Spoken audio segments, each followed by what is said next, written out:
साथियों नमस्कार and welcome to Samadhan the solution. I am doctor Ashok Vijay. साथियों हम बिहार शिक्षक भर्ती 2024 के बीपीएससी टीआरई 3.0 के एक इम्पॉर्टेंट सेगमेंट जीएस यानी जनरल स्टडी सामान्य अध्ययन के एक महत्वपूर्ण भाग विज्ञान की बात करेंगे। इसका एक पार्ट 1 है। आइए प्रारंभ करते हैं। आप देखेंगे प्रश्न और उत्तर की यह श्रृंखला है। प्रश्न सारे महत्वपूर्ण हैं, लेकिन इसके आप उत्तर देखिए कितनी रिसर्च, कितनी मेहनत की गई है और एक एक प्रश्न के इतने पॉइंट्स दिए गए हैं। इन पॉइंट्स को आप देखेंगे कि एक एक पॉइंट्स एक एक प्रश्न के रूप में आपको परीक्षा में देखे जाएंगे, आपको मिलेंगे। तो इस तरह से बहुत ध्यान से और अंत तक इसको देखिए और उसके बाद आप को लगेगा कि ये इसमें जो रिसर्च हुई है, जो मेहनत हुई है, उसका पूरा लाभ आप पा सकेंगे। आइए शुरू करते हैं। पहला प्रश्न है, हीमोग्लोबिन का एक प्राथमिक कार्य निम्न में से कौन सा है? ये प्रश्न जो है परीक्षाओं में कहीं न कहीं किसी न किसी परीक्षा में पूछे गए हैं और आगामी इस परीक्षा में ख़ास तौर से बिहार की इस परीक्षा में जो शिक्षक भर्ती की है टीआरई 3.0, इसमें आने की पूरी संभावना है। प्रश्न है, हीमोग्लोबिन का एक प्राथमिक कार्य निम्न में से कौन सा है? ऑक्सीजन का वहन करना, बैक्टीरिया का विनाश करना, ऊर्जा का उपयोग करना और रक्ताल्पता होने से रोकना। Option number A is the right answer, oxygen का वहन करना। अब व्याख्या देखिए, रुधिर में पाए जाने वाले लाल रंग के हीमोग्लोबिन के द्वारा ही ऑक्सीजन का परिवहन होता है। यह प्रश्न बनता है कि रुधिर का रंग लाल किसकी वजह से होता है? लाल रंग के हीमोग्लोबिन, और ऑक्सीजन का परिवहन किया जाता है इसी के द्वारा। प्रक्रिया क्या है इसके? हीमोग्लोबिन में जब ऑक्सीजन मिल जाती है तो क्या बनता है? ऑक्सी हीमोग्लोबिन बनता है। यह एक अस्थायी यौगिक है और ऑक्सी हीमोग्लोबिन रुधिर परिसंचरण यानी ब्लड सर्कुलेशन के द्वारा शरीर की विभिन्न कोशिकाओं में पहुंचता है। ऑक्सी हीमोग्लोबिन कोशिकाओं में ऑक्सीजन का आंशिक दाब कम रहता है, जिससे ऑक्सी हीमोग्लोबिन का विखंडन हो जाता है और यह 2 पार्ट में बढ़ जाता है, ऑक्सीजन और हीमोग्लोबिन। इस प्रक्रिया में ऑक्सीजन मुक्त होकर के ऊतकों में प्रवेश करती है। ये पूरी प्रक्रिया है कि कैसे कैसे ऑक्सीजन का यह वहन होता है। प्रश्न नंबर 2 है, किस पाठ्यांक पर फ़ारेनहाइट तथा सेल्सियस दोनों पैमाने समान होते हैं? 40 डिग्री, -40 डिग्री, 36 डिग्री, -36 डिग्री। ये प्रश्न कई बार कई परीक्षा में पूछा जा चुका है। Option number B 40 degree is the right answer. Degree Celsius और फ़ारेनहाइट का एक सूत्र है, इसको आप देख लीजिएगा। F-32/9 is equal to C/5। ये आपने हाई स्कूल में पढ़ा भी होगा। यदि इनमें F और C दोनों के स्थान पर -40 रखें तो आप देख रहे हैं यहाँ -8 यहाँ भी, और लेफ्ट साइड में और राइट साइड में +8 दोनों बराबर हो जा रहे हैं। 8 और 8 दोनों बराबर हो जा रहा है। इस तरह से आप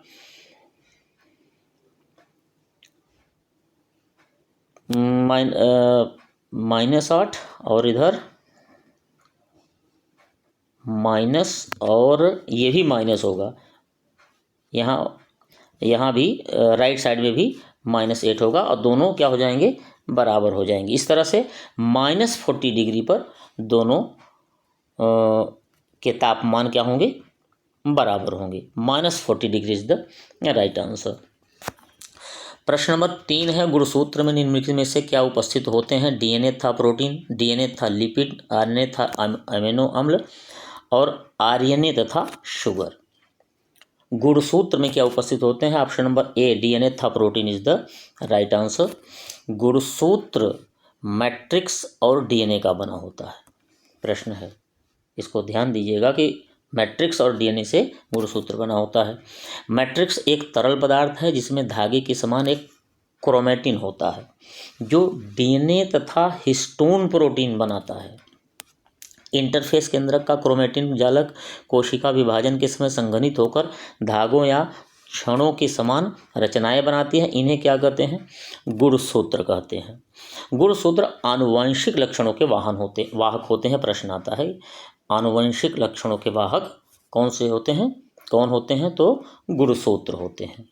नेक्स्ट क्वेश्चन नंबर 4 है, पादपों में जल का परिवहन निम्न में से किसके द्वारा होता है? जाइलम, फ्लोएम, मूलरोम और रंध्र। जाइलम, फ्लोएम आपने पढ़ा होगा। Option number A is the right answer. Xylem के द्वारा जल का परिवहन होता है।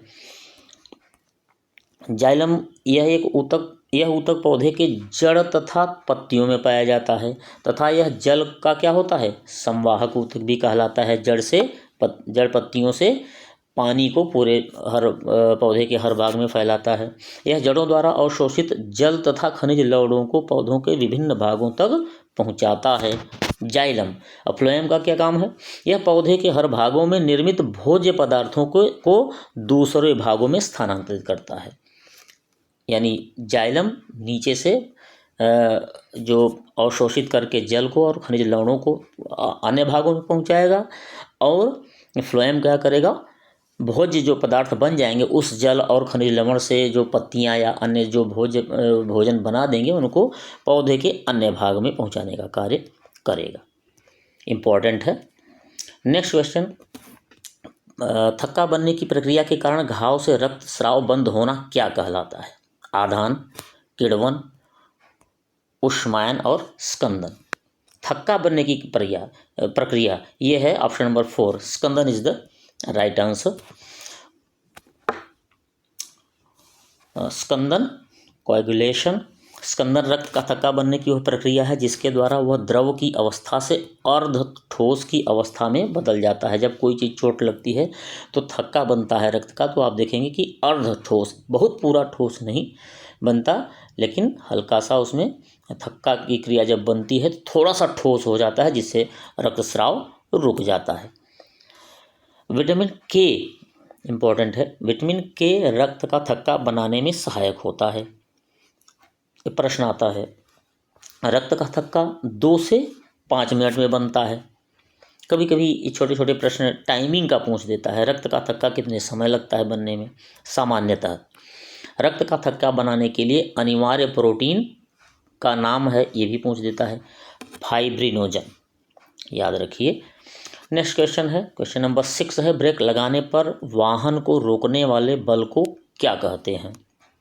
गुरुत्वीय बल, घर्षण बल, सहसंयोजक बल और वंडरवाल्स बल। तो इसमें ब्रेक लगाना जब हमेशा याद रखिए आए तो घर्षण बल होता है। कौन सा बल कार्य करेगा? घर्षण बल। और घर्षण बल का मुख्य कार्य है कि इससे पहियों में फिसलन नहीं होती है। इसी वजह से पहियों में फिसलन नहीं होगी, इसी बल की वजह से पहिया लगातार आगे बढ़ती चली जाएगी।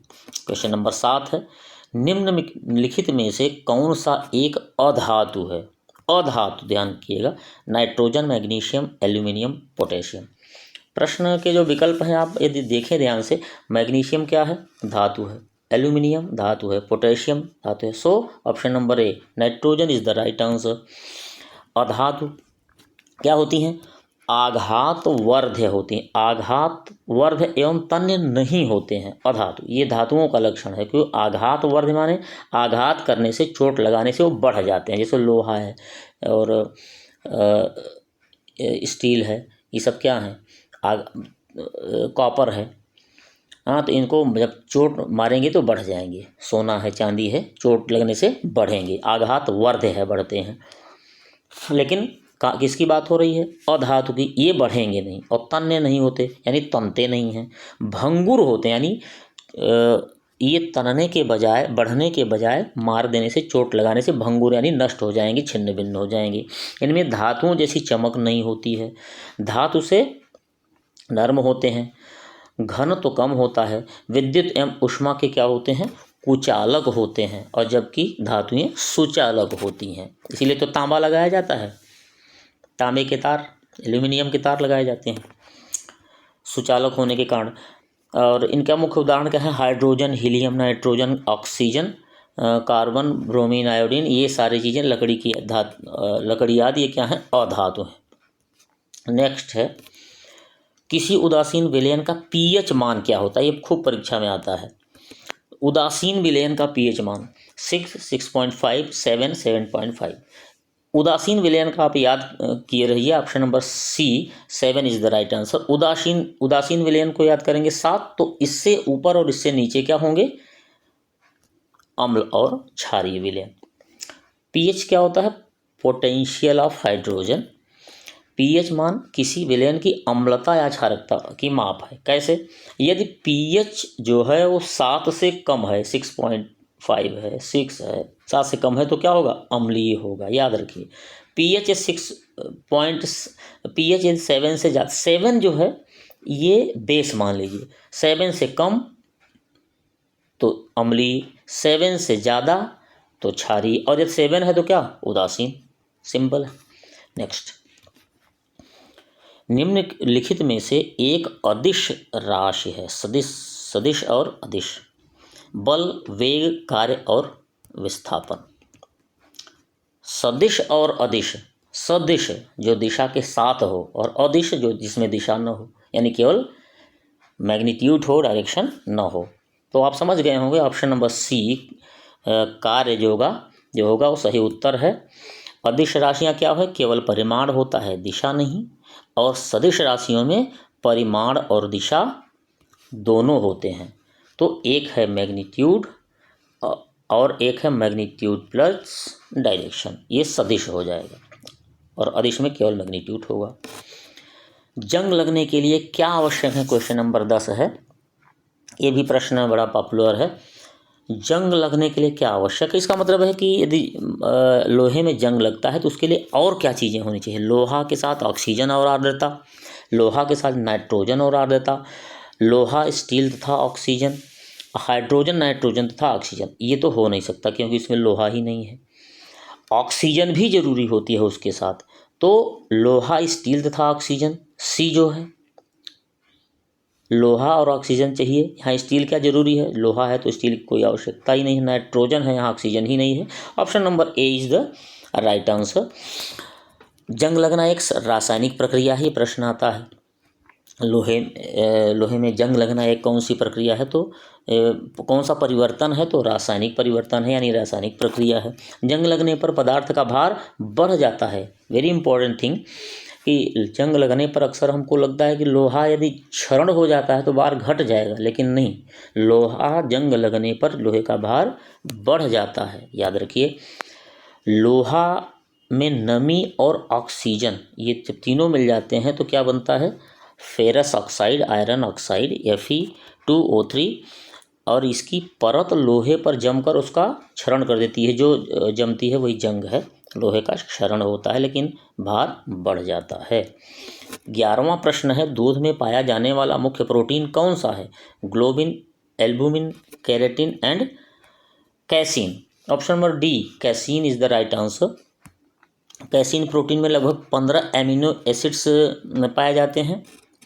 यह स्तनधारियों के दूध में पाया जाने वाला फास्फोप्रोटीन है। गाय के दूध में 80% और माँ के दूध में यानी स्त्रियों के दूध में 20 से 45% होता है।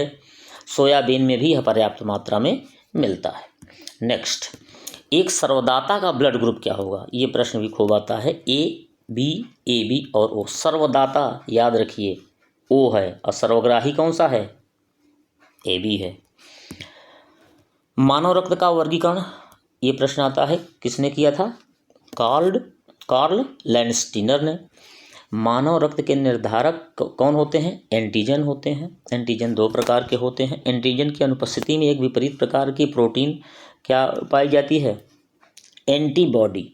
रक्त चढ़ाते समय एंटीजन और एंटीबॉडी दोनों समान नहीं है, ये समान नहीं होते, अन्यथा ये रक्त को नष्ट कर देंगे। सर्वदाता समूह क्या है? ओ है, क्योंकि इसमें कोई एंटीजन नहीं होता, ये ध्यान रखिएगा, क्योंकि इसमें कोई एंटीजन नहीं होता सर्वदाता समूह में। और सर्वग्राही समूह ए बी है, क्योंकि इसमें क्या नहीं होता? एंटीबॉडी नहीं होता। Okay, next question.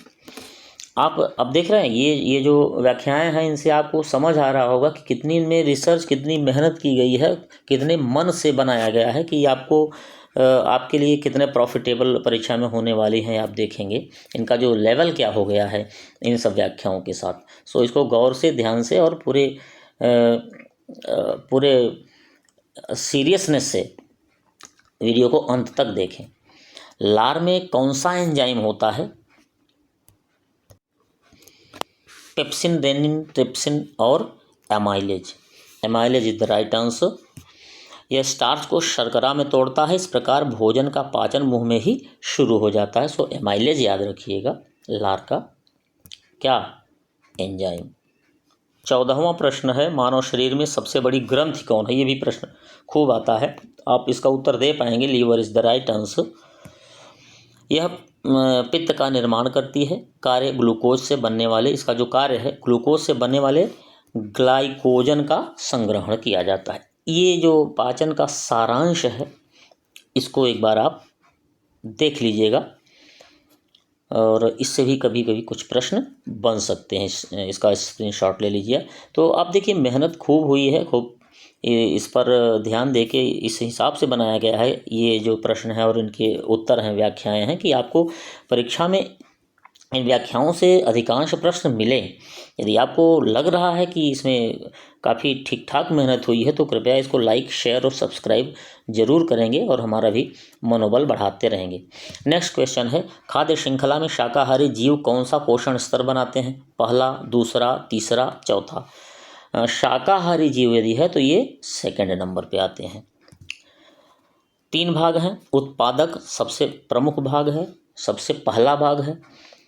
श्रृंखला के सबसे निचले भाग में आने वाले जो पौधे होते हैं, सूक्ष्म पौधे। प्राथमिक उपभोक्ता नंबर 2 पे हैं, ये शाकाहारी होते हैं और वो पौधों को से पोषण प्राप्त करते हैं।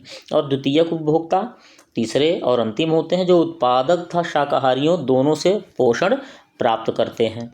तो पौधे हो गए, शाकाहारियों में व्यक्ति, मनुष्य हो गए शाकाहारी, और जैसे बकरी है, ये सब चीज़ें क्या हैं, पत्तियां खाती हैं, तो पत्तियां क्या हो गई, उत्पादक। बकरी प्राथमिक, और द्वितीयक जैसे शेर है वो बकरी को ही खा लेता है, तो द्वितीयक हो गए शेर। इस तरह से खाद्य श्रृंखला में प्रत्येक जीव एक दूसरे पर निर्भर कर रहे हैं। आप देख रहे हैं ना, एक दूसरे पर निर्भरता है, इसलिए खाद्य श्रृंखला को डोमिनो प्रभाव भी कहते हैं, ये याद रखिएगा। नेक्स्ट, राशि के मापन और उनकी इकाइयों का कौन सा युग्म सुमेलित नहीं है? द्रव्यमान किलोग्राम सही है, दाब पास्कल सही है, तापमान केल्विन सही है, सी इज द राइट आंसर। वजन जो है घन मीटर में नहीं होता। ये राशियां और इकाइयां कुछ दी गई हैं, इसको देख लीजिए। द्रव्यमान किलोग्राम, तापमान केल्विन, भार वजन, ये प्रश्न था गलत जो था, न्यूटन में होता है। दाब पास्कल, लंबाई मीटर, समय सेकंड, विद्युत धारा एम्पियर, इसको याद रखिए। नेक्स्ट है, किस जगत से संबंधित जीवों की कोशिकाओं में नाभिकीय झिल्ली अनुपस्थित होती है? नाभिकीय झिल्ली नहीं होती है, नाभिकीय झिल्ली नहीं होती। कवक, मोनेरा, वनस्पति और protista. Monera is the right answer. Monera is the right answer. इसमें सभी प्रोकैरियोटिक जीव आते हैं। जीव सूक्ष्मतम तथा सरलतम होते हैं, सबसे सूक्ष्म जीव आते हैं। पृथ्वी के प्राचीनतम जीव माने जाते हैं, जैसे कवक, जीवाणु और शैवाल। मोनेरा।